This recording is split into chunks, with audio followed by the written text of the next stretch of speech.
बहुत समय पहले की बात है। आसमान के ऊपर बादलों के बीच एक सुंदर राज्य था जिसका नाम था एयरालूना। वहां एक प्यारी और जिज्ञासु छोटी राजकुमारी रहती थी जिसका नाम था आर्या। बाकी बच्चों की तरह वह नरम बिस्तर पर नहीं सोती थी। आर्या हर रात बादलों पर सोती थी। हर रात राजमहल का एक बादल रखने वाला एक मुलायम सफेद बादल को उसकी खिड़की के पास लाता था।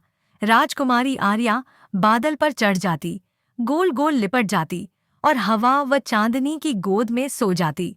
उसके सपने तारों के बीच उड़ते थे। कभी कभी वह उड़ते उल्लुओं और टूटते तारों को हाथ हिलाकर हेलो भी करती थी। लेकिन एक रात कुछ अजीब हुआ। जैसे ही आर्या अपने बादल पर सोने लगी, एक तेज हवा का झोंका आया और उसे बहुत दूर ले गया। वह जंगलों, नदियों और पहाड़ों के ऊपर से बहती चली गई उन जगहों पर जो उसने पहले कभी नहीं देखी थीं। आखिरकार उसका बादल एक ऊंची पहाड़ी पर धीरे से उतर गया।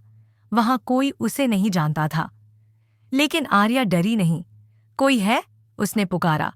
एक छोटा सा खरगोश झाड़ी के पीछे से झांका और बोला, क्या तुम रास्ता भूल गई हो? शायद मैं बहुत दूर आ गई हूँ, आर्या हंसते हुए बोली।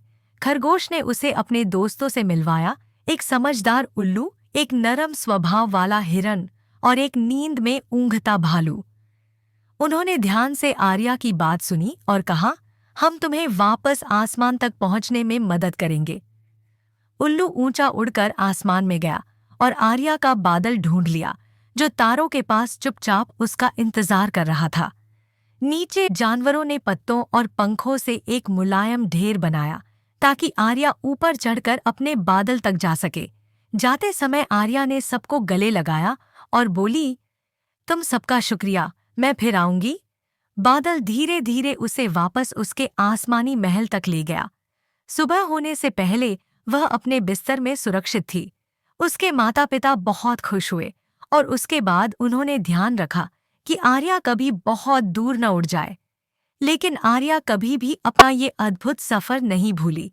वह अक्सर सपनों में उन जानवरों को देखती और कभी-कभी हवा से कहती, मुझे फिर से उस पहाड़ी पर ले चलो। और अगर तुम कभी रात को आकाश में एक लड़की को बादल से हाथ हिलाते देखो तो समझ जाना, वह राजकुमारी आर्या है, एक और जादुई सफर पर निकली है।